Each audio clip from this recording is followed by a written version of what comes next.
All right, today we are getting into something we all know, but maybe don't have a name for. We're talking about the art of powered standby. You know, that tense, anxious, frustrating wait for something you want desperately. You've definitely been there, right? It's that feeling of just stomping on the gas pedal, hearing the engine roar, but the car is in neutral. It's not moving. Your heart is racing, your mind is just spinning out of control, but in the real world, absolutely nothing is happening. This state, this energy idling, that's exactly what we're going to break down. You know, the ancient I Ching actually has a word for this, su. But I want you to forget the simple translation of waiting. This is not about being patient. Su is an active, really tense confrontation. It's that raw, primal need deep inside you just clashing head-on with a reality that is blocking your way and telling you, not yet. And here's the core conflict. On one side, you've got your inner world. Let's call it heaven. It's pure, vigorous energy just bursting to get out and achieve something. But on the other side, you've got the external world, water, which feels like this dangerous, bottomless pit blocking your path. And it's this total mismatch that creates all the anxiety when you're forced to wait. So before you even start down this road, you have to sign 3 really important contracts with yourself. These are non-negotiable. First up is certainty. You have to truly believe the goal is possible. This isn't a lottery ticket, it's not a gamble. Second, value addition. This whole waiting period has to make you stronger, not weaker. It has to add value. And third, instrumentality. You got to remember that waiting is just a tool to get you across the river. It is not the destination. So let's get into the first half of this journey. We'll call it phase 1, internal friction. And really, this is the energy idling phase. I love this description. The event hasn't happened yet, but your heart is already exhausted. The battle here is almost completely in your head. We start in stage 1, waiting in the outskirts. Think of it like an athlete in the off-season. You're pretty far from the goal, sure, but you're also far from the real danger. The dream is still perfect and beautiful because, well, it hasn't actually cost you anything yet. The main thing here is to avoid burning out before the race even starts. See, your shadow self, that little voice in your head, let's call it the inventor of anxiety, is already working overtime, imagining 100 different ways you can fail. And the only way to fight that is with a constant, almost boring routine. Keep things normal. Pick 3 basic tasks and get them done every single day. No drama, no exceptions. Okay, so in stage 2, you've actually started to move. You're not in the outskirts anymore, you're waiting on the sand, right at the water's edge. And this is where you feel the first real signs of resistance, like annoying grit in your shoes, and you start to hear the whispers of doubt from other people. You can think of this stage as a filter. All that friction and gossip, it's annoying for sure, but it's not going to kill you.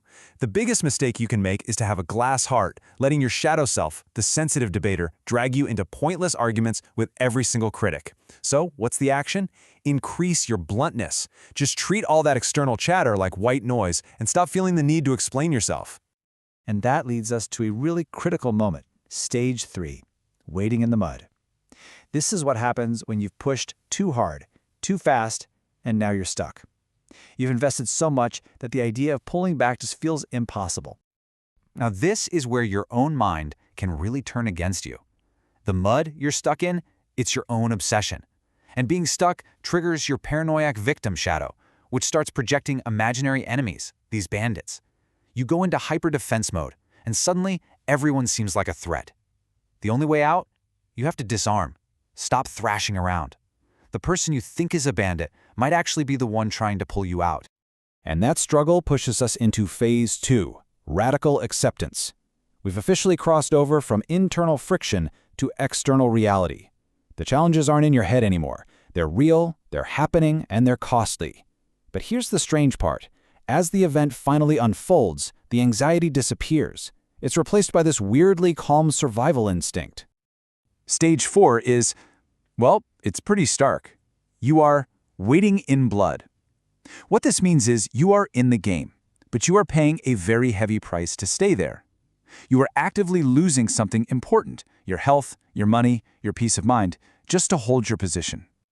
So at this point, you have to do a serious cost audit. Your shadow self, the self-righteous ascetic, loves this stage. It thinks that suffering proves how sincere you are. But that's a dangerous trap. You have to ask yourself, honestly, is this trophy worth a broken leg? Pain isn't a badge of honor, it's a signal. It is time to stop the bleeding and get yourself out of the pit.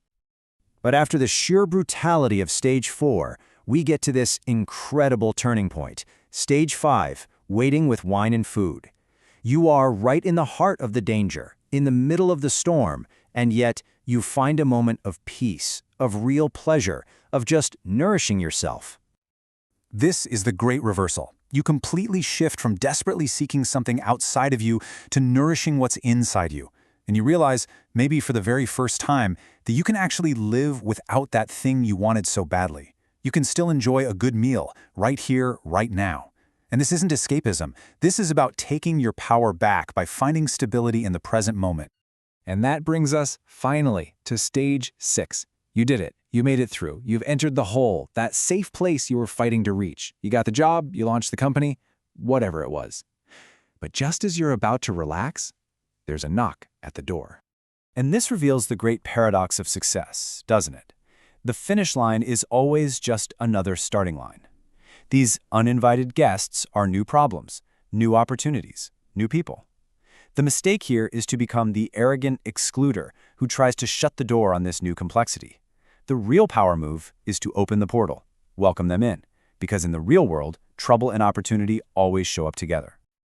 So, after walking through all 6 of those stages, a hidden pattern starts to emerge. It's a deep structure that kind of explains the whole logic of the journey. Let's call it the X paradox. This is what I mean. Think of it as a scissors difference. In the first half, you are a restless person in a silent field. Your mind is chaos while the world is still. That is pure energy idling. But in the second half, the roles completely flip. You become a silent person in a violent field. Your mind is calm and centered while all hell is breaking loose around you. That is energy realignment. And that reveals the ultimate goal of this whole practice. It's to flatten that X. It's about learning to cultivate inner stillness when the world around you stops, and cultivating inner stability when the world starts moving violently. It's about getting your internal state to finally match your external reality. So let's say you've done it. You've mastered the wait. You've found your peace. You've welcomed those uninvited guests. But that leaves one final crucial question. Now that you've let the world in, what happens when those guests start a fight? How do you handle the new conflicts that are now an inevitable part of your life? Well, that is a story for another time.